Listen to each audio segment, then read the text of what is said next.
आपने देखा होगा केंद्र सरकार को, प्रधानमंत्री श्री नरेंद्र मोदी जी को हाल ही में उन्होंने G20 कराया। कोई नहीं कहता कि ये बुरी चीज है, अच्छा है, देश का मान सम्मान बढ़ता है, अच्छा है। 27,000 करोड़ रुपए इन्होंने खर्चे यशोभूमि को बनाने में, 20,000 करोड़ रुपए इन्होंने खर्चे नए संसद भवन को बनाने में, 8,000 रुपए के ये हवाई जहाजों में उड़ के जाते हैं सिर्फ उनके लिए। 2 हवाई जहाज खरीदे हैं 8,000 करोड़ रुपए के। लेकिन ये आपको ये जवाब नहीं दे पाते कि आपकी सड़कें टूटी क्यों हैं। ये आपको ये जवाब नहीं दे पाते कि आपके घर में रोजगार क्यों नहीं आ रहा है।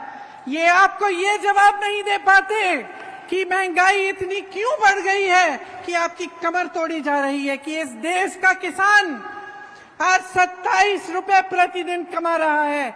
ये जवाब नहीं दे सकते कि जब इस देश का किसान 27 रुपए प्रतिदिन कमा रहा है तो उनके बड़े बड़े उद्योगपति दोस्त एक दिन में 1600 करोड़ रुपए कैसे कमा रहे हैं। देश का मान सम्मान बढ़ता है, ये हर देशवासी के लिए अच्छी चीज है, सबको गर्व होता है। लेकिन इसका मतलब नहीं कि इस देश के गरीब, इस देश के मिडिल क्लास को भूल जाएं और ये भूल जाएं कि सत्ता उन्हें किसने दी और उनको कैसे मिली। हमारी जो राजनीति है इस देश की, उसकी नींव स्वतंत्रता संग्राम में डली। पंडित जवाहरलाल नेहरू के साथ ऐसे महापुरुष थे जो आजादी के लिए लड़े और उन्हीं के असूलों से, उस संग्राम के असूलों से ये देश बना। तो ये एक ऐसी राजनीति है जिसके नेता आगे भी देखते हैं भविष्य के लिए और साथ साथ वर्तमान को भी मजबूत बनाते हैं। मैंने खुद अपने अनुभव से ये देखा कि ये राजनीति क्या है। मैं आपको एक कहानी बताती हूँ, बहुत छोटी थी, 12-13 साल की होंगी। अनोखे लाल मेरे दोस्त अमेठी से आए हैं। अमेठी की एक बात है, मेरे पिताजी प्रधानमंत्री थे, उनके साथ मैं अमेठी के दौरे पे गई। आपको मालूम होगा वो उसका संसदीय क्षेत्र होता था। खुद जीप चलाते हुए वो गए, मैं उनके साथ साथ बैठी थी। हम एक गांव में पहुंचे, गांव में हम उतरे और सड़क पर चलकर कुछ लोगों से बातचीत करने लगे। अचानक एक महिला उठी, बहुत जोर जोर से डांटने लग गई मेरे पिताजी को। तो मैं खुद चौंक गई, क्योंकि पिताजी से तो थोड़ा सा डर तो बच्चों को होता ही है, लेकिन उसके ऊपर से वो प्रधानमंत्री थे और मैंने ऐसे नहीं देखा था कि कोई उनको ऐसा डांट सके। तो डांटने लगी कि भाई मेरी सड़क है, पानी बरसा था, पूरी सड़क डूब गई है, उसमें तुमने क्या किया। और मेरे पिताजी उनको जवाब दे रहे थे। तो ये उस समय की राजनीति है जब प्रधानमंत्री तक नेता को एहसास होता था कि जनता के प्रति उसकी जवाबदेही है। गाड़ी में बैठे मैंने कहा बुरा नहीं लगा पापा? कहते बिल्कुल नहीं, ये मेरा कर्तव्य है और ये उसका कर्तव्य है, उस महिला का, कि मुझे याद दिलाए, मुझे बताए कि यहाँ ये समस्या है, इस समस्या को सुलझाओ। अब आगे आइए, तकरीबन 40 साल बीत गए, मैं बुढ़ी होने वाली हूं। मैं उत्तर प्रदेश में काम कर रही थी, एक मोहल्ले के अंदर चली गई, एक महिला मिली, चूल्हे पे खाना पका रही थी। मैंने पूछा गैस सिलेंडर है? कहा है दीदी, खाली पड़ा है। मैंने कहा भर सकती हो? कहती नहीं भर सकती, पैसे नहीं है। मैंने कहा घर पे काम कौन करता है? उसने कहा कोई नहीं करता, रोजगार नहीं मिलते आजकल। मैंने कहा कमाती कैसी हो, कैसे हो? तो उसने कहा थोड़ी बहुत कांच की चूड़ियां थी, उनको वो जोड़ जोड़ के वो कमा लेती थी थोड़ा बहुत। तो मैंने कहा भाई मोहल्ले की क्या परिस्थितियां हैं? उसने कहा दीदी बिजली के खंभे हैं, बिजली नहीं आती, पानी की टूटी है, पानी नहीं आता, सड़क तो आपने देखी होगी खराब पड़ी हुई है। तो मैंने कहा वोट किसको दोगी? इसी विधायक को दोगी? क्या कहा उसने? मैं इसी को दूंगी।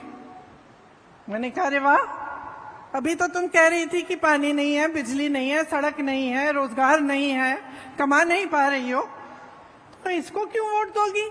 इसने क्या किया है तुम्हारे लिए? तो वो धर्म की बातें करने लग गई, जाति की बात करने लग गई। तो तब की राजनीति और आज की राजनीति में बहुत फर्क है। और फर्क क्या आया है? जनता जागरूक तब भी थी, जनता जागरूक अब भी है, लेकिन अब जनता के जज्बातों का इस्तेमाल हो रहा है। धर्म की बातें होती हैं, जाति की बातें होती हैं, और इसमें इनका राजनीतिक इस्तेमाल होता है। और इनका राजनीतिक इस्तेमाल इसलिए होता है क्योंकि जब आपका ध्यान उस तरफ होता है जहां आपके जज्बात है, आपका धर्म है, आपकी जाति की बात है, तो आप नहीं पूछेंगे कि मेरी सड़क तुमने ठीक क्यों नहीं की, तो आप नहीं पूछेंगे कि मेरे लिए पानी क्यों नहीं आ रहा है, मेरी यहां टूटी में पानी क्यों नहीं आ रहा है, तो आप नहीं पूछेंगे कि मेरे पति के लिए, मेरे लिए आपने रोजगार क्यों नहीं दिलवाया। और ये एक साजिश है, एक बहुत बड़ी राजनीतिक साजिश है, जिससे आप सबका ध्यान भटकाया जाएगा ताकि आप सही सवाल नहीं उठा पाएंगे। आज की राजनीति, अफसोस की बात है, लेकिन यही राजनीति चल रही है। मैंने सुना कि प्रधानमंत्री मोदी जी यहां आकर धान खरीदी का श्रेय लेते हैं।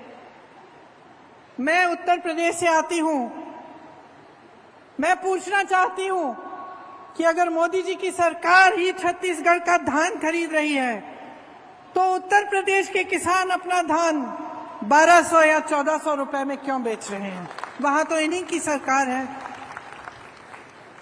आवारा पशु की इतनी बड़ी समस्या पूरे उत्तर भारत में है। जहां जहां हम जाते हैं लोग त्रस्त हैं, परेशान हैं। आवारा पशु रात को खेती खा रहा है, पूरी रात महिलाओं को खेती में बैठना पड़ता है अपनी खेती की रखवाली करने के लिए। यहाँ जो गोठान की स्कीम है उसके जरिए ये समस्या ही दूर हो चुकी है।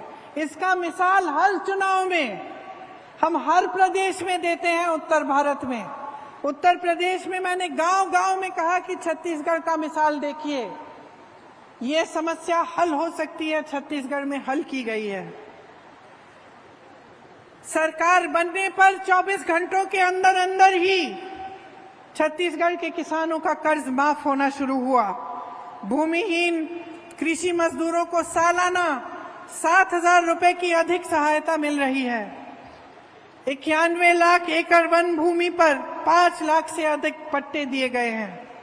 बस्तर में आदिवासियों की 4,200 एकड़ कृषि भूमि वापस की गई है।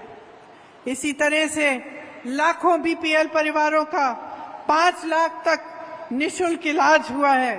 तेंदुपत्ता संग्रह का मेहनताना बढ़ाकर 4,000 रुपए कर दिया गया है। कमजोर वर्ग के 2.5 लाख से ज्यादा बच्चों को आधुनिक स्कूलों में शिक्षा मिल रही है।